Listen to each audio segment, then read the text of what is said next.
Hello, Jeremy. ID. Thanks for joining me today. So, Jeremy Pourbaix is the CEO of Franchise Flippers, the nation's experts in selling and buying franchises.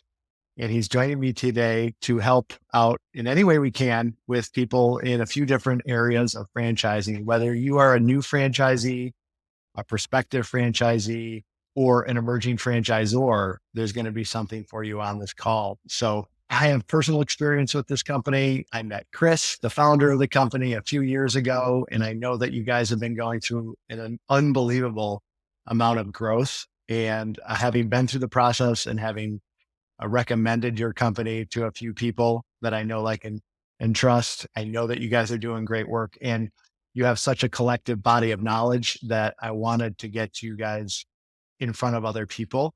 And I think the best way to do that is just have a brief, interesting conversation and provide links for communication. So, Jeremy, if you don't mind starting out with you personally, and then just telling us a little bit about Franchise Flippers, I think that would be a great way to start it off. Absolutely. And thanks for inviting me into this discussion.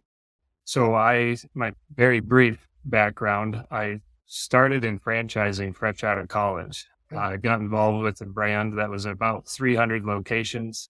This was back in 2002 or so. And my dad invited me to partner with him in a franchise. And he essentially said, I'll pay for it and you run it. And I said, okay, Oh, let's give it a shot.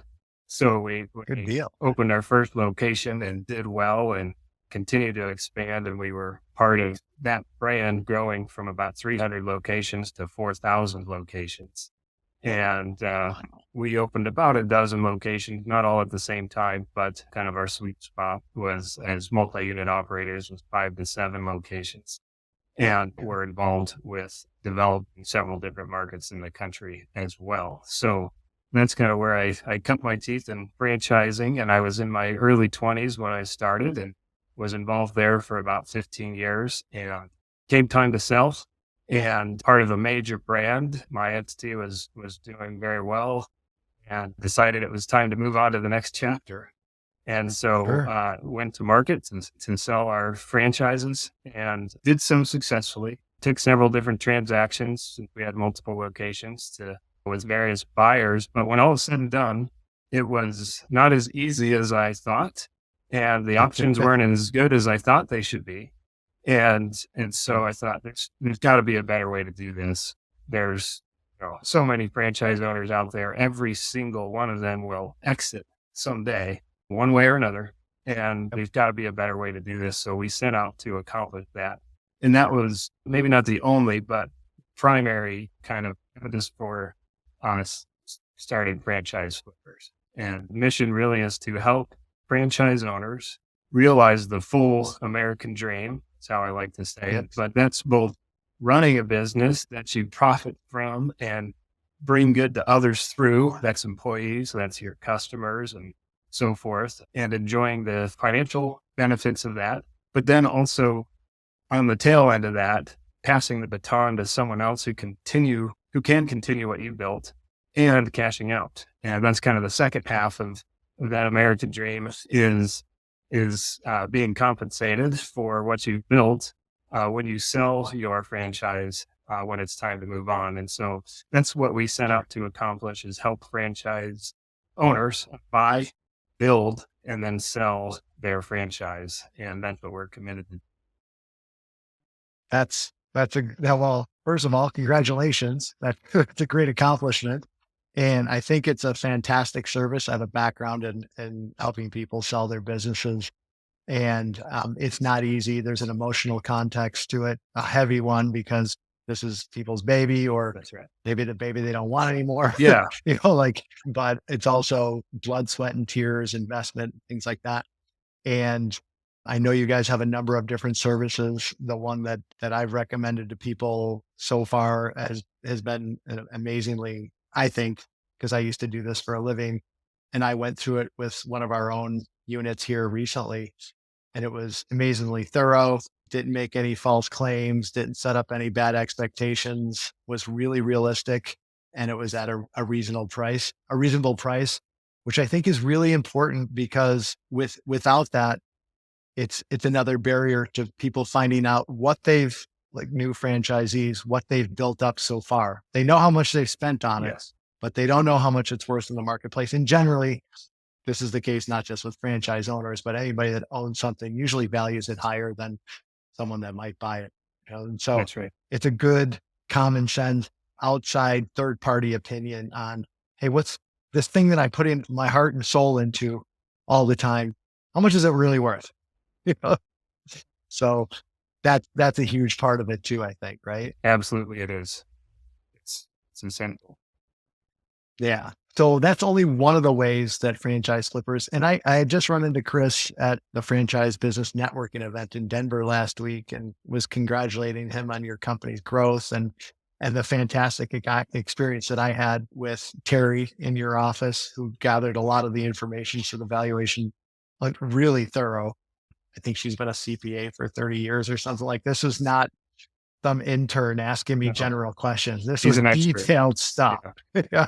And she's wonderful. It was a joy to work with her. And then a subsequent conversation with you, so I was just congratulating him on what you guys have built. And he's like, it's going so well. Like we're serving so many, and that's how he put it. Like we're serving so many people. What he mentioned some numbers, what you guys did 2 years ago compared to how many clients you have right now. And it's a night and day difference. And besides some of the specific services that you guys do, what we had talked about earlier is the people on your team. You having been a franchisee, you've walked in the shoes of franchisees that are contacting you. You as, a multi-unit owner working at a huge system that grew exponentially while you're there. You understand the franchisor standpoint as well, emerging franchisor. And then for anybody that's listening, it's also, hey, a lot of the people that are involved in the front end of franchising are really good at selling. They're really good at selling their system or one of the systems that they're representing. And it's fantastic. There's nothing wrong with that. And this is a definite need in the marketplace because we need people out there that are focused on that. But everybody kind of has skin in the game, it gets better if they buy something. Whereas your service is flat rate, it is a valuation, it's a process oriented flat rate fee or thing like that. It's not, hey, we're trying to sell you something. Like this is what we have from our own database, and then just you guys working with so many buyers and sellers, you have this collective knowledge that you can't beat, and if you're working with you, you have some access to that, that's right. wouldn't you say? Yes. Yeah. Yeah, we Yeah. work hands on with every customer, every client, specifically with sellers and with franchisors, franchisees and franchisors. It's not, as you experienced and kind of pointed out, there's a lot of customization for each situation and goal and so forth. Yeah. So if we could just to go through it through a couple different perspectives, 3 perspectives. So if someone's listening and they're a prospective franchisee, why should they look at franchiseflippers.com and what can you do to help them? Sure. Great question. Well, a couple things. One is we have the largest exclusive franchise resale marketplace that you can access online. And so that's just a great place to look for resales. Now, not everyone may be interested in a resale, but when you're exploring, that's a great place to start. Now, the other thing is, especially if you're looking at a franchise resale, we do value assessments for operating franchises. So when you start to move forward and are getting into the due diligence stage of purchasing a franchise, we can do a value assessment and help you make sure that you're getting a fair deal and understand what's driving the value and really what you're getting from a financial performance standpoint. So we can help in that regard.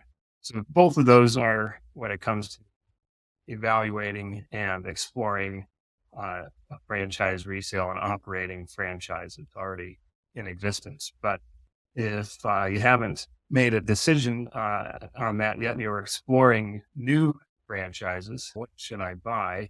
There are experts, as you mentioned, that can really help someone walk through that path And we don't replace a franchise coach or franchise consultant, but we can help a prospective franchise owner evaluate their franchise fit. We have what we call a franchise on-ramp, and it helps you determine, hey, is a franchise even a good consideration? Because there are certain personalities, maybe not personalities, individuals, the way we like to do things may not be a good fit for a franchise. There's others that are a great fit. So kind of identify, is this really a good path for me to really consider? So our franchise on-ramp helps consider, am I a good fit for a franchise? It also helps me determine, am I ready now?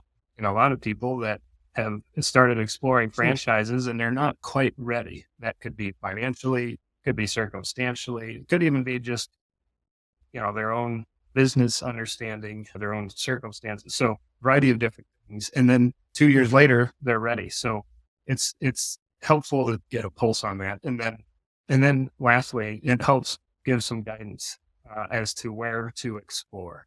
Not a final, hey, you buy this franchise, but explore these industries. They'll be of interest to you and perhaps a good fit for what your objectives are, and give some direction as to what to explore, as well as a lot of just helpful information about the franchise buying process. So that franchise on-ramp is it's a short assessment, takes 10, 15 minutes, and you get all sorts of helpful information to give you guidance as you move forward.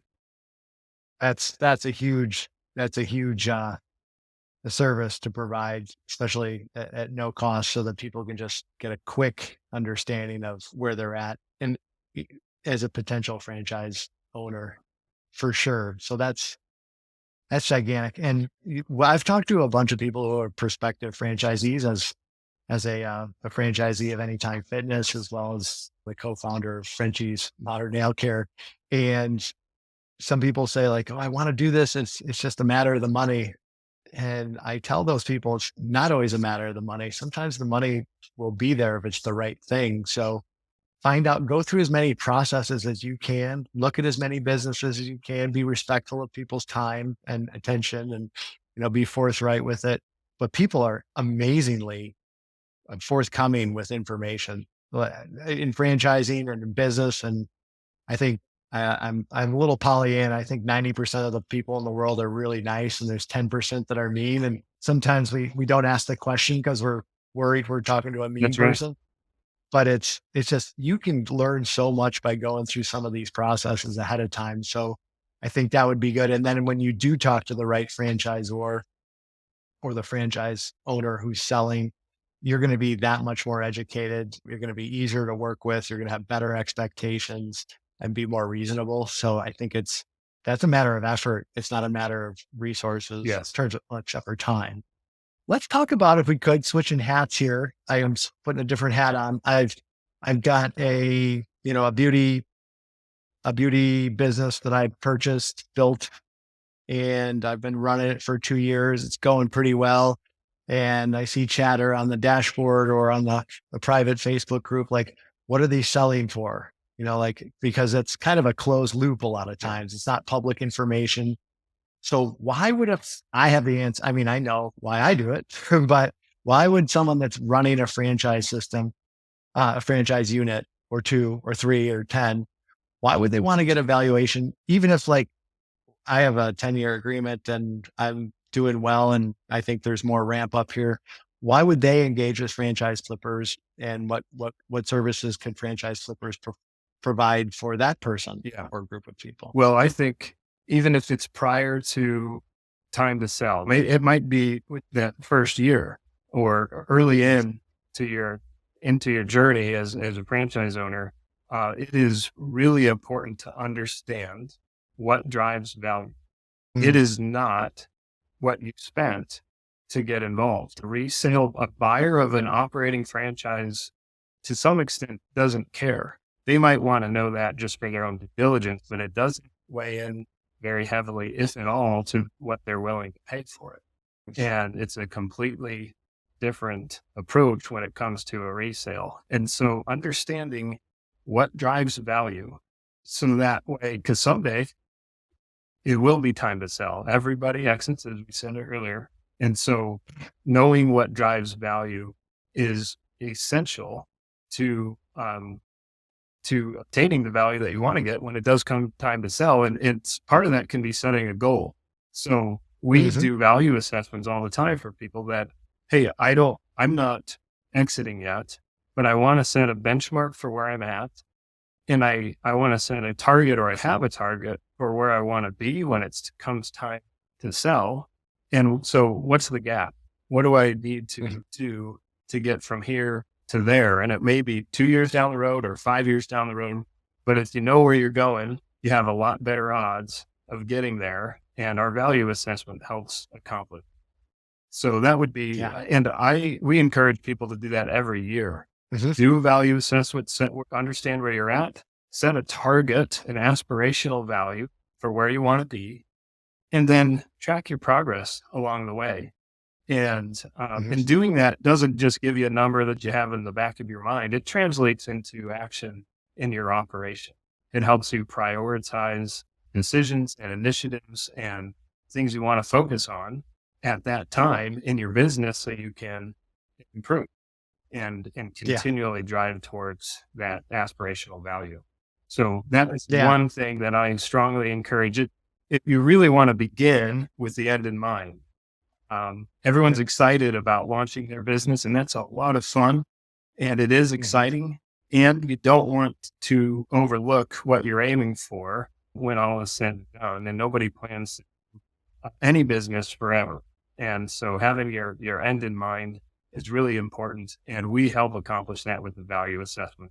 It's not just a number on a piece of paper. It provides a lot more insight that will help you run your operation more efficiently and more effectively. Yeah.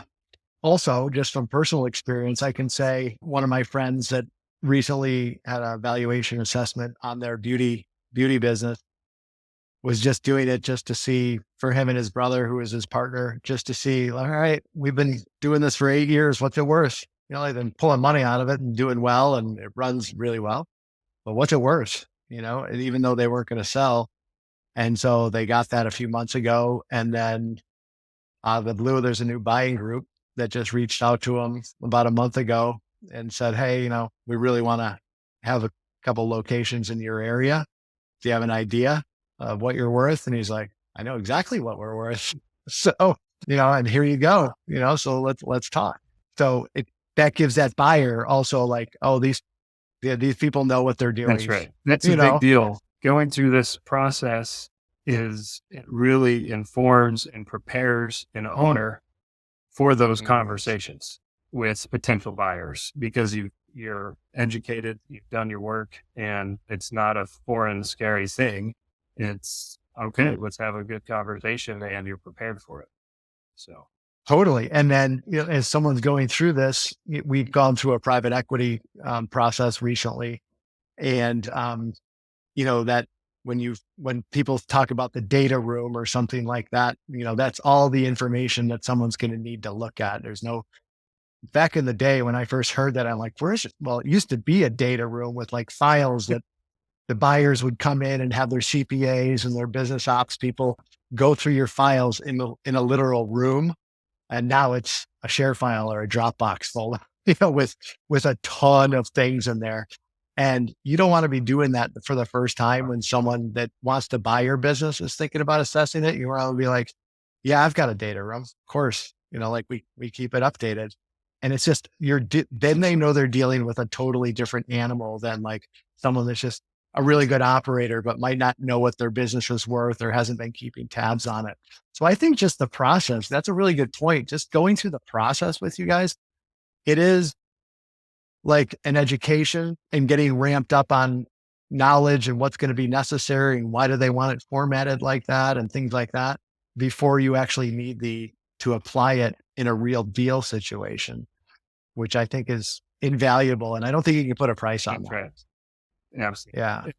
I'll also add, because there are decisions that come up as a franchise operator, and sometimes it's, should I sell now or soon? And other times it's, should I grow and expand? One of the the Hmm. great things about the franchise world is growing your entity into a bigger footprint or multiple locations, and understanding what drives value and the performance of your business, which is a reflection of that, um, Hmm. helps you make the decision uh, about expansion.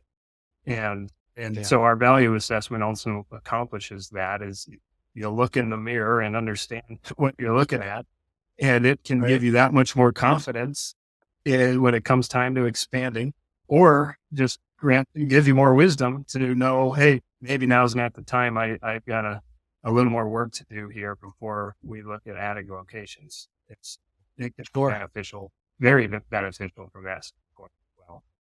Yeah. I also wanted to touch base on your recommendation to have it done once a year, because someone listening, if they don't know you, Jeremy, they might be like, well, of course they're recommending doing it once a year. It's more revenue, but there is a reason for that. So I just had something done on our fitness franchise, a valuation assessment, and I had had one done earlier in the past, and I see where the growth is. It was a lovely valuation because it's never shown better numbers for us. But then it gets to the point like, okay, I've got a great 3-year trend.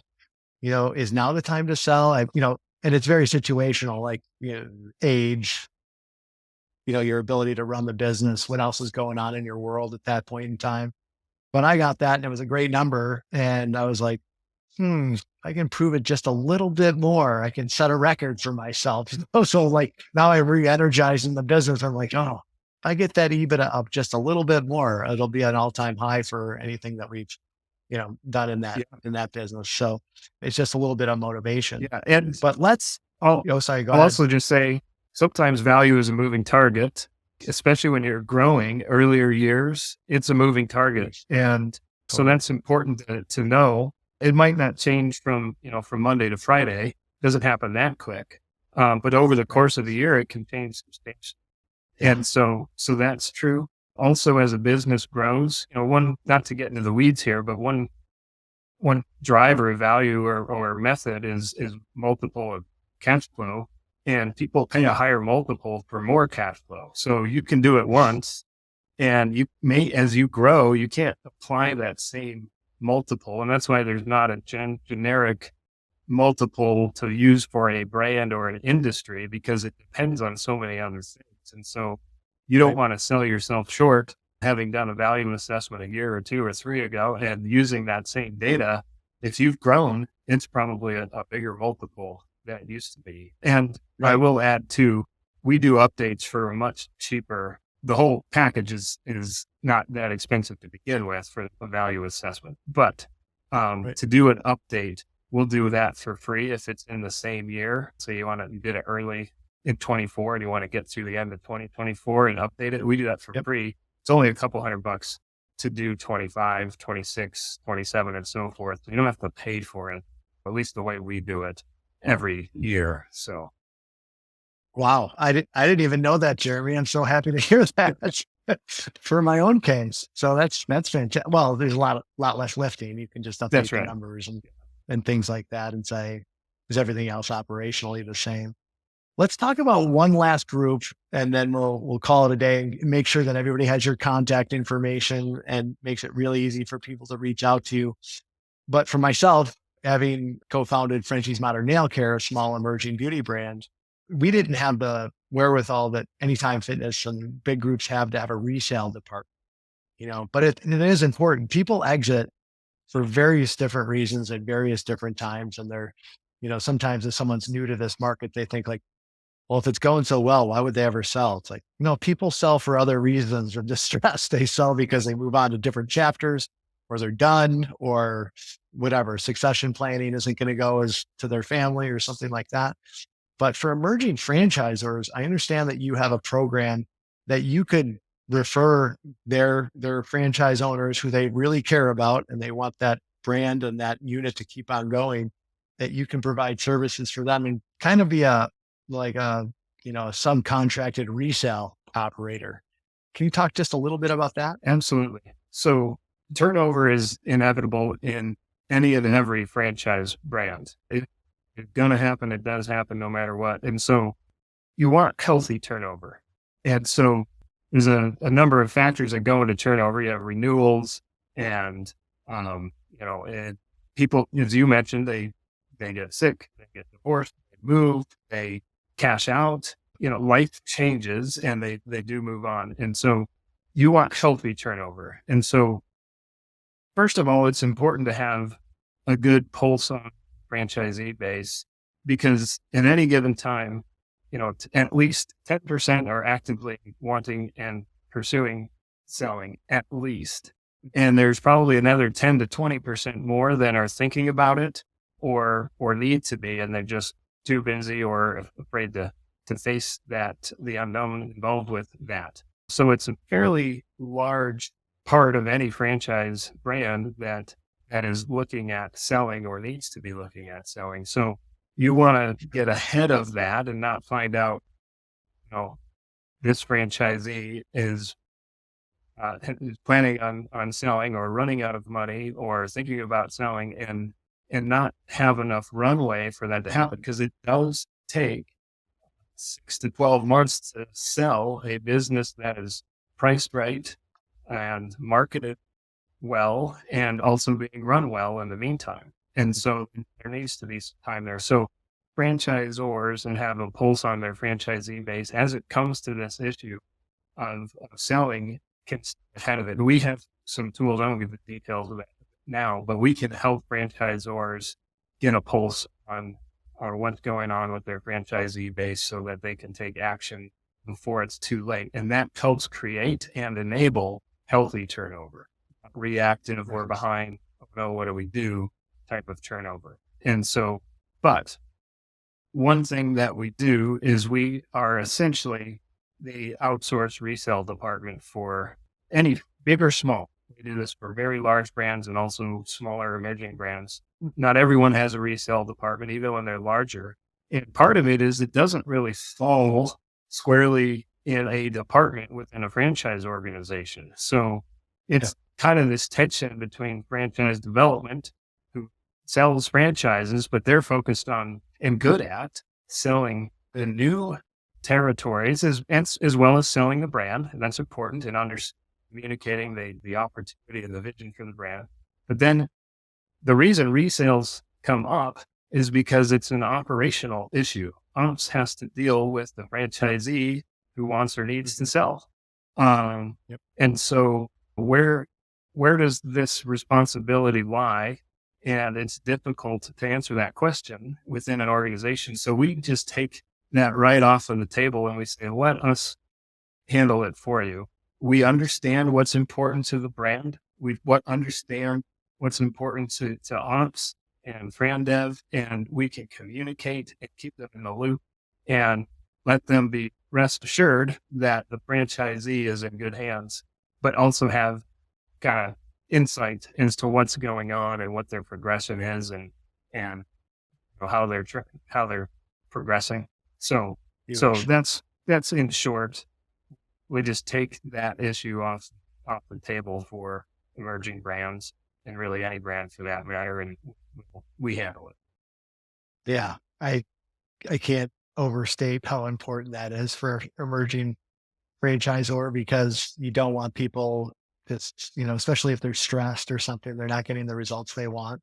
You do not want them to go out there and run across the first business broker or something like that, or try to list it themselves when they don't really know what's important or how to package it or how to value it or anything like that. So, it's up to everybody to execute on the path that's put in front of them. But I think it's the franchisor that should be providing options for them to do that. So I think that's a huge part of your service. It is offering. We work with hundreds of brands. We communicate with the corporate team regularly to just make sure everyone's on the same page and enable the ops team to focus on helping their franchisee base to operate efficiently and to grow, and the fran dev team to keep growing with new units and let them focus on what they do best. Yeah. So I think we'll kind of wrap it up here, but like two of the things that you said for emerging franchisors, you want healthy transfers. That's hugely important. The younger you are, the more important that is for sure, because you got those pioneering franchise owners. And then the other big thing that you said is probably one of the reasons your business is growing so fast and doing so well, besides your expertise and your team, is like everybody exits. And there's two ways to do it. You can do it in a smart way, or you can try to figure it out yourself as you go along. And I would much rather tap into the collective knowledge of professionals that have done it thousands of times. And so to that end, we will make sure that we link franchise flippers, maybe even that resource page, as well as contact information for you, Jeremy. And then if anybody would like to reach out to Jeremy and his team directly, please feel free to do so. I'd also just invite anybody, if you have questions of me who has been through it personally, I'm also happy to answer any questions on my own experience and take it from there. But Jeremy, I can't say how insightful this was. I really appreciate your time and sharing your information and everything that you can do, because you're right. The beginning of the franchise journey is exciting. Then you get in the weeds, and then it's exciting and all this kind of stuff. And then the end is always kind of like a little bit vague. And if you don't want the end to be vague, reach out to Franchise Flippers, Jeremy and his team, and you'll have a better picture of the outcome. You can make your own goals and you can work towards those goals and make them happen. So that's the beauty of franchising, right? Indeed, it is. Thank you. Yeah. Thank you so much, Jeremy. And we'll catch you next time. Okay. Sounds great.